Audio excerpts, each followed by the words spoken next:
Court marriage करताना मुलीच्या किंवा मुलाच्या घरी नोटीस पाठवल्या जाते का? कोर्ट मॅरेजला रजिस्टर होण्यासाठी किती दिवसाचा कालावधी लागतो? कोर्ट मॅरेज केल्यानंतर आपल्याला पोलीस प्रोटेक्शन मिळते का? दुसऱ्या जिल्ह्यात जाऊन आपण कोर्ट मॅरेज करू शकतो का? जर तुम्ही कोर्ट मॅरेज करत असाल तर तुम्हाला 100% ही प्रश्न पडलीच असेल. तर याच प्रश्नाचे उत्तर आज आपण या व्हिडिओमध्ये पाहणार आहोत. 100 पेक्षा जास्त कोर्ट मॅरेज रजिस्टर केल्यानंतर त्याच्या एक्सपिरियन्सच्या आधारावर आम्ही हा सगळ्यात बेस्ट आणि परिपूर्ण माहिती देणारा व्हिडिओ आज तुमच्या समोर घेऊन आलो. मी ऍडव्होकेट अक्षर आयबोले आणि आज आपण पाहणार आहोत कोर्ट मॅरेजची प्रक्रिया. आपल्या देशात कोर्ट मॅरेज हे स्पेशल मॅरेज ऍक्ट 1954 द्वारे रजिस्टर होतं. स्पेशल मॅरेज ऍक्टच्या काही कंडिशन्स आहेत. त्या कंडिशन्स आपल्याला फुलफिल जर होत असेल तर आपलं मॅरेज रजिस्टर होतं.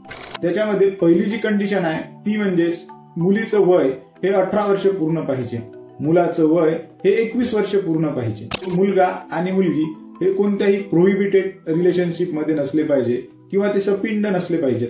लग्नाला होकार देण्यासाठी मेंटली स्ट्रॉंग पाहिजेत. लग्न करणाऱ्या जोडप्यापैकी कोणताही एक पार्टनर ज्या जिल्ह्यात लग्न करणार आहे त्या जिल्ह्यात 30 दिवसांपेक्षा जास्त रहिवासी असला पाहिजे. तर या कंडिशनहून असं लक्षात येते की जर आपण दुसऱ्या जिल्ह्यामध्ये जाऊन लग्न करू शकतो का, तर याचं उत्तर हो आहे.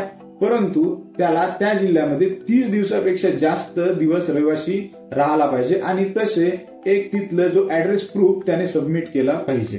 तेव्हाच त्याचं मॅरेज रजिस्टर दुसऱ्या जिल्ह्यात होऊ शकतं. कपलला पोलीस प्रोटेक्शन आणि घरी नोटीस पाठवल्या जाते का, याचं आपण उत्तर समोर पाहू. सर्वात महत्वाचं म्हणजे कोर्ट मॅरेज करण्यासाठी कोणती कोणती कागदपत्रे लागतात. तर याकरिता मुलगा आणि मुलगी यांचं आयडी प्रूफ मध्ये आधार कार्ड सगळ्यात बेस्ट. त्याच्यानंतर एज प्रूफ मध्ये जन्माचा दाखला किंवा टीसी, 3 विटनेस आणि त्यांचे आधार कार्ड व सगळ्यांची फोटो. बस एवढेच कागदपत्र आपल्याला कोर्ट मॅरेज करिता लागतात. आता सगळ्यात महत्वाचं म्हणजे कोर्ट मॅरेजची प्रोसेस. या प्रोसेसमध्ये घरी नोटीस जाते का? अतिशय सिंपल शब्दात मी याची प्रोसेस सांगतो. स्पेशल मॅरेज ऍक्ट 1954 च्या अंतर्गत प्रत्येक जिल्ह्यामध्ये एक किंवा त्यापेक्षा जास्त मॅरेज ऑफिसर अपॉइंट केलेला असतात. त्या ऑफिसरच्या समोर आपल्याला एक ऍप्लिकेशन सबमिट करायची असतं. हे ऍप्लिकेशन ऑनलाईन स्वरूपाचे असतात. या ऍप्लिकेशनच्या आधारे तो मॅरेज ऑफिसर आपल्याला एक मॅरेजची नोटीस इश्यू करतो आणि ती नोटीस मॅरेज ऑफिसच्या नोटीस बोर्डवर लागल्या जाते. नोटीस पब्लिश झाल्यानंतर 30 दिवसापर्यंत जर त्या मॅरेजवर कोणी ऑब्जेक्शन घेतलं नाही तेव्हा पती आणि पत्नी व 3 साक्षीदार यांना त्या मॅरेज ऑफिसरच्या समोर हजर राहावं लागेल. त्यांना सगळे ओरिजिनल कागदपत्र तिथे दाखवा लागेल. त्याच्यानंतर त्यांचे लाईव्ह फोटो घेतल्या जाईल. त्यांना लग्नाची एक शपथ दिल्या जाईल. ते शपथ त्या पती पत्नीला घ्यावे लागेल. त्याच्यानंतर ते साक्षीदार राहतील, त्यांचे लाईव्ह फोटो घेतले जातील, त्यांचे पण थंब घेतल्या जातील. मॅरेज ऑफिसरच्या समोर ही सगळी प्रक्रिया पूर्ण झाली. त्याच्यानंतर तो मॅरेज ऑफिसर आपल्याला काही वेळात मॅरेज सर्टिफिकेट देतो. जेव्हा ते मॅरेज सर्टिफिकेट आपल्याला मिळते तेव्हा आपण लिगली पती पत्नी होतो. मॅरेज सर्टिफिकेट एकदा रिसिव्ह झालं त्याच्यानंतर कोणी ऑब्जेक्शन घेतलं तरी आपल्याला काही फरक पडत नाही. जी नोटीस इश्यू केली जाते त्या नोटीसवर 30 दिवसाच्या अंदर जर लिगल पॉइंटवर कोणी त्या मॅरेजवर जर ऑब्जेक्शन घेत असेल तरच तो मॅरेज ऑफिसर आपल्याला त्याला जे स्पेशल पॉवर दिलेले आहे त्या स्पेशल पॉवरचा उपयोग करून तो आपल्याला नोटीस पाठवू शकतो. जर का त्या नोटीसवर कोणी ऑब्जेक्शनच घेतलं नाही तर मग कोणत्याही प्रकारची नोटीस आपल्याला येऊ शकत नाही. मॅरेज प्रोसेसला किती दिवस लागतो?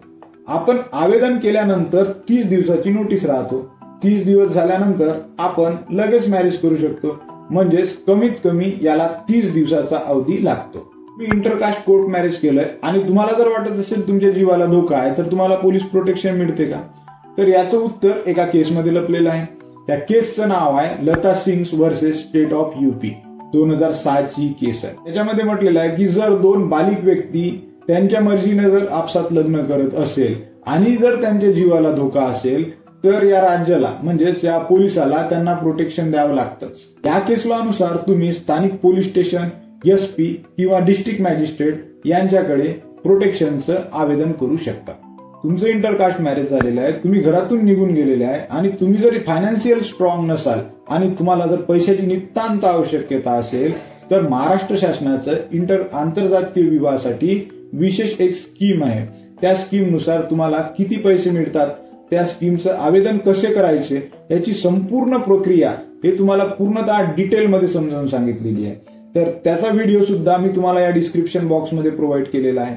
हा व्हिडिओ जर तुम्हाला थोडा जरी हेल्पफुल वाटला असेल तर या व्हिडिओला लाईक करा, चॅनलला सबस्क्राईब करा आणि जर तुमचे काही डाऊट्स असेल तर मला कॉमेंट्स बॉक्समध्ये विचारा. हा व्हिडिओ शेवटपर्यंत बघितल्याबद्दल तुमचे मनपूर्वक धन्यवाद.